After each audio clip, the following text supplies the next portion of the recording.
የስቅለት ዓርብ በጣም ብዙ በቃ ተነግሮ የማያልቅ ታሪክ ያለው ቀን ነው። እንግዲህ ብዙን በጣም ሁሉንም መናገር አይቻልም፣ ግን ወሳኝ የሆኑ ነገሮችን ብቻ ለእናንተ ልንገራችሁ። እንግዲህ ዓርብ ማለት የመጀመሪያ ትርጉሙ ስንመለከት መካተቻ ማለት ነው። የመጀመሪያ ስነ ፍጥረት የተካተተበት ነው። ያ ማለት የመጨረሻ ስነ ፍጥረት ተፈጥሮ ያለቀበት ቀን ነው። ያለቀውም የሰው ልጅ ተፈጥሮ ነው። ዓርብ ቀን መካተቻ ማለት ነው። የሁለተኛ ደግሞ ድህነታችንም የተካተተበትና ያለቀበት ቀን ነው። በመስቀል ላይ በዕለተ ዓርብ ድህነታችን ያለቀበት ስለሆነ ማለት ነው። ዓርብ የሚለው ትርጉም መካተቻ የሚል ትርጉም አለው ማለት ነው። ከዚያ ሲቀጥል አሁን ወደ ዕለተ ዓርቡ ወደ ስቅለት ዓርቡ ታሪክ ከመግባቴ በፊት ስለ ደውሉ ልንገራችሁ። ያው ደውሉ እንደምታውቁት የሚደወለው በሰሙነ ሕማማት ሁሉንም ቀን ስለሆነ ስለ ደውሉ ልንገራችሁ። የምን ምሳሌ ነው? ዲያቆኑ ጥቁር ለብሶ ቤተክርስቲያኑን እየዞረ ማለት ነው ይደውላል። የመጀመሪያ ዓላማው ማለት ነው ሰዎችን ተሰብሰቡ ለማለት ነው የሚደወለው። ሰዎችን እነሆ ወይንም የ11 ሰዓቱ ወይንም የ3 ሰዓቱ ወይንም የ6 ሰዓቱ በየሰዓቱ ስለሚደወል ማለት ነው። ፕሮግራሙ ለዚህ ለጸሎት በ3 ሰዓት ወደ ቤተክርስቲያን ተሰብሰቡ ለማለት፣ በ6 ሰዓት ወደ ቤተክርስቲያን ተሰብሰቡ፣ በ9 ሰዓት በ11 ሰዓት ወደ ቤተክርስቲያን ተሰብሰቡ ለማለት ይሄ ደውል ይደወላል። እንደውም ሲወጣ ቄሱ በመጀመሪያ ምን ይላል?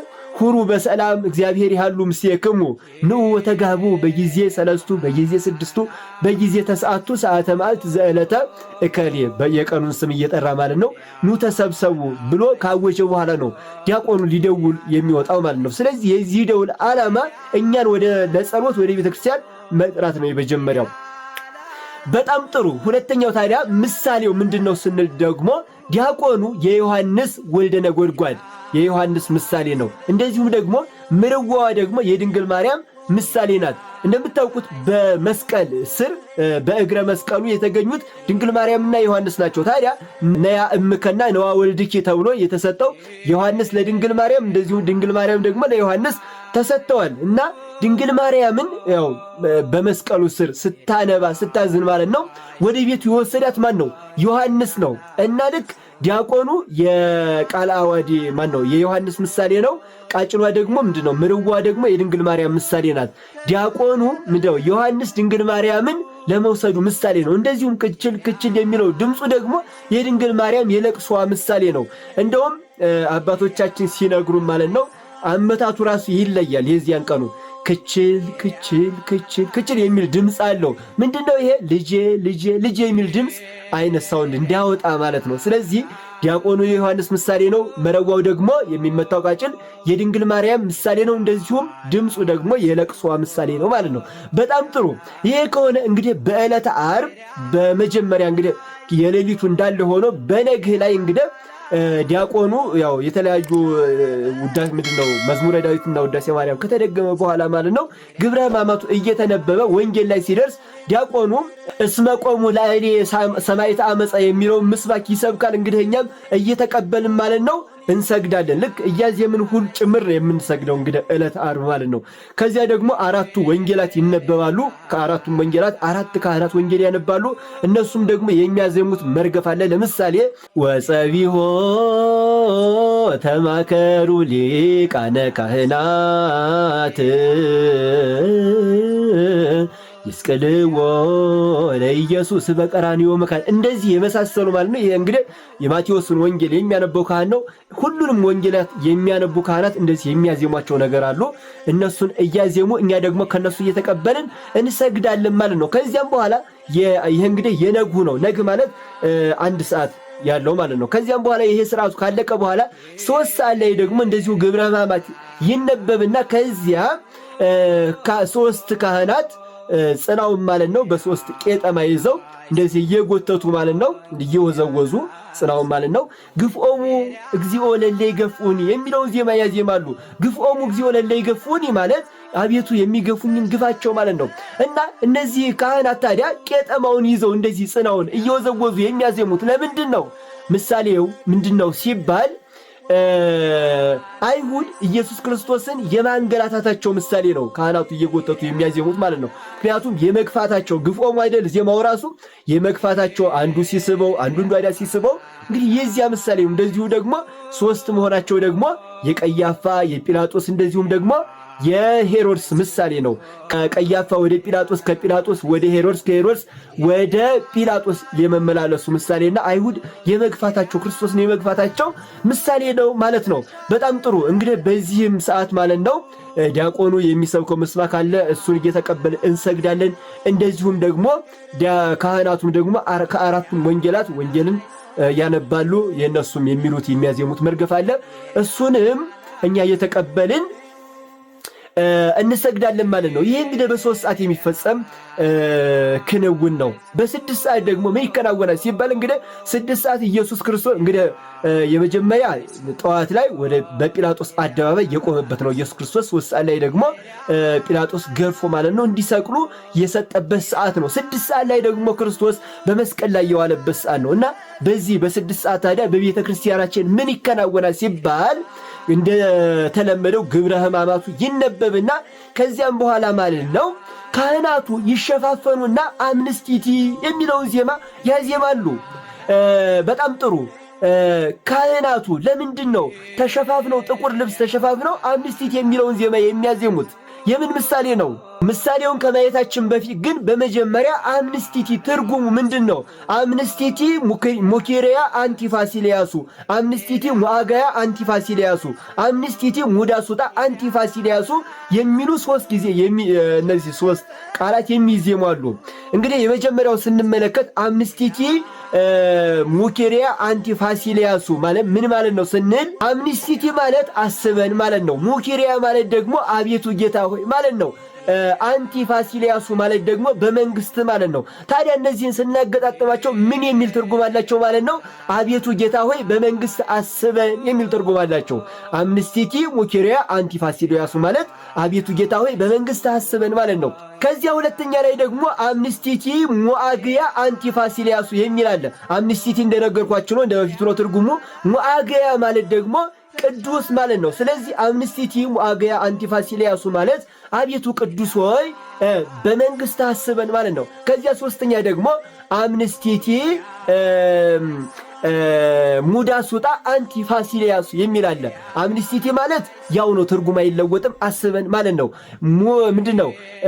ሙዳሱጣ ማለት ደግሞ ቸር ገዢ ማለት ነው። ሙዳሱጣ ማለት ቸር ጌታ ማለት ነው። ከዚህ ከትርጉም ጋር ተያይዞ ታዲያ ናይን የሚል ቃል ራሱ እንጠቀማለን። ለምሳሌ ኪራላይሶን ለምሳሌ እብኖዲ ናይን የሚል ቃል እንጠቀማለን። እብኖዲ ማለት አምላክ ማለት ነው። ናይን ማለት ደግሞ እኛን ማረን ማለት ነው። ስለዚህ እብኖዲ ናይን ስንል አምላክ ሆይ እኛን ማረን ማለታችን ነው። እንደዚሁም ትስውጣ ናይን እንላለን። ትስውጣ ማለት ደግሞ ደግ ገዢ ማለት ነው። ደግ ገዢ ይሆንክ ጌታ ሆይ እኛም ማረን ማለታችን ነው። ትስውጣ ናይን ስንል ማለት ነው። ስለዚህ የነዚህ ትርጉም እነዚህን ይመስላል።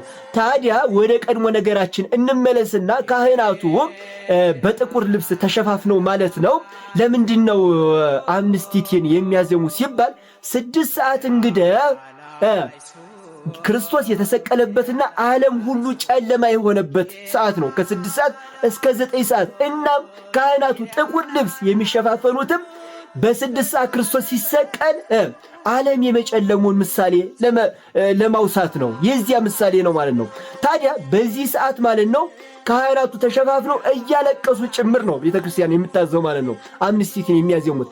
በዚህ ሰዓት ምን እናደርጋለን እኛስ ካላችሁኝ፣ እኛም ልክ ጎንበስ ብለን ወደ መሬት ተሸፋፍነን እነሱ የሚሉትን ተቀብለን እኛም እያዜምን ስለ ኃጢአታችን እናለቅሳለን በዚህ ሰዓት። ምክንያቱም ኢየሱስ ክርስቶስ የኢየሩሳሌም ቆነጃጅት ክርስቶስ መስቀሉን ተሸክሞ ሲሄድ ማለት ነው እያለቀሱ ይከተሉን ነበር። ታዲያ ምን አላቸው እሱ? አንተ የኢየሩሳሌም ቆነጃጅት ሆይ ለእኔ አታልቅሱ፣ ስለ ራሳቸው አልቅሱ አላቸው። ስለዚህ እኛም በዚህ ጊዜ ማለት ነው እያለቀስን አምንስቲቲን እናዜማለን። 6 ሰዓት እንግዲህ ክርስቶስ በሚሰቀልበት ሰዓት ማለት ነው ወደ 7 አይነት ተአምራት ተደርገዋል ማለት ነው። በሰማይ እንደምታውቁት ፀሐይ ጨልማለች፣ ጨረቃ ደም ሆናለች፣ እንደዚሁም ከዋክብት ረግፈዋል። የቤተ መቅደስ መጋረጃ ለ2 ተቀዷል። ከዚያ ሲቀጥል መቃብራት ተከፍተዋል፣ አለቶች ተሰንጥቀዋል፣ ሙታን ተነስተዋል። እነዚህን የመሳሰሉ ተአምራት ክርስቶስ ሲሰቀል የተደረጉ ናቸው ማለት ነው። በ6 ሰዓት ነው እንግዲህ ይህ ሁሉ የተከናወነው። እንግዲህ ዲያቆኑ የሚሰብከው ምስባክ አለ። እሱን እየተቀበልን ከሱ ጋር እናዜማለን። እንደዚሁም ደግሞ ካህናቱም የሚያነቡት አራቱን ወንጌላት ይነበባሉ በ6 ሰዓትም እነሱም የሚሉት መርገፍ አለ። እሱን እየተቀበልን ዜማ ማለት ነው እየተቀበልን እያዜምን እንሰግዳለን ማለት ነው።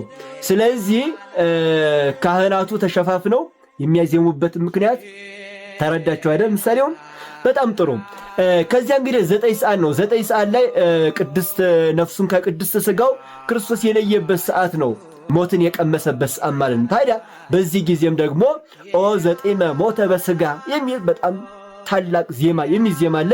ይህ ምን ማለት ነው? በሥጋ ሞትን የቀመሰ ቃል አጋር ነው ማለት ነው።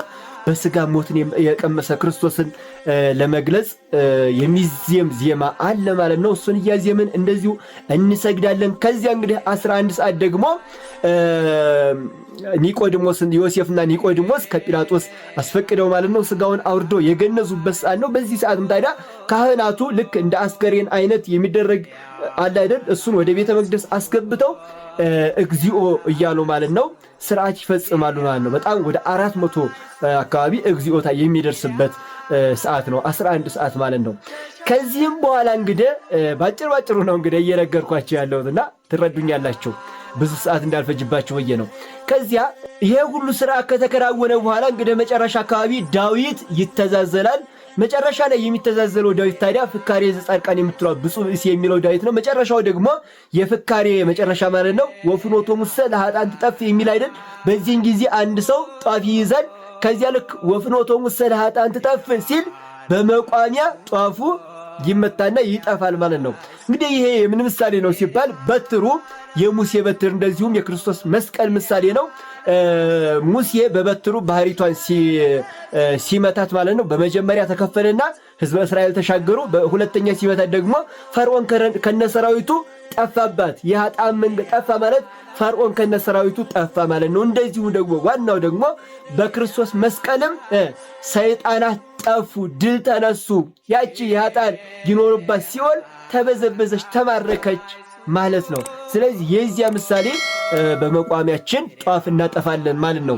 እንግዲህ ጧፉ ከጠፋ በኋላ ደግሞ መጨረሻ ላይ ምን እናደርጋለን ሲባል ማለት ነው ንሴብሖ እየተባለ ይዘመራል። ንሴብሖ ለእግዚአብሔር ስቡሐ ዘተሰባ የሚለው መዝሙር እየዘመርን ከበሮ እንመታለን። ይሄ ምን ምሳሌ ነው ካላችሁ ደግሞ እስራኤላውያን ባሕረ ኤርትራን ተሻግረው ማለት ነው ምን ብለዋል? ይሄን መዝሙር የደረሱት እነሱ ናቸው። ንሴብሖ ለእግዚአብሔር ስቡሐ ዘተሰባ እያሉ ዘምረዋል። የሙሴ እህት ከበሮ ስትመታ ነበር ያን ጊዜ። የዚያ ምሳሌ ነው። እንደዚሁም እኛ ደግሞ በክርስቶስ እነዚያ በሙሴ በትር ተሻገሩ፣ እኛ ደግሞ በክርስቶስ መስቀል ማለት ነው ከሲኦል ወደ ገነት ተሸጋግረን ማለት ነው ንሴብሖ እያል እንዘምራለን። የዚያ ምሳሌ ነው ማለት ነው። ስለዚህ የዚያ ምሳሌ ነው። መጨረሻ ላይ እንደዚሁም ደግሞ በወይራ እንጠበጠባለን። በሰሙነ ሕማማት የሰራነውን ኃጢአት እየተናገርን ማለት ነው ካህናቱ በወይራ እየጠበጠቡ ስግደት ይሰጡናል። ይሄ ስግደት ሙያችንን ስንሰግድ ከዋልነው ውጭ ነው ስግደት የሚሰጠን እና በወይራ የምንጠበጠበው የምን ምሳሌ ነው ካላችሁኝ የምንጠበጠበው የክርስቶስ የግርፋቱ ምሳሌ ነው። በእኔ ስትል ተገርፈሃል የማለታችን ምሳሌ ነው። እንደዚሁም ለምንድን ነው በወይራ የሆነው ሲባል ደግሞ ወይራ ጽኑ እንጨት ነው፣ በጣም ጠንካራ እንጨት ነው እና ክርስቶስም የተቀበልከው መከራ ጽኑ መከራ ነው የተቀበልከው ለማለት ማለት ነው። በወይራ እንጠበጠብና ስግደት ይሰጠናል፣ እንሰግዳለን ማለት ነው።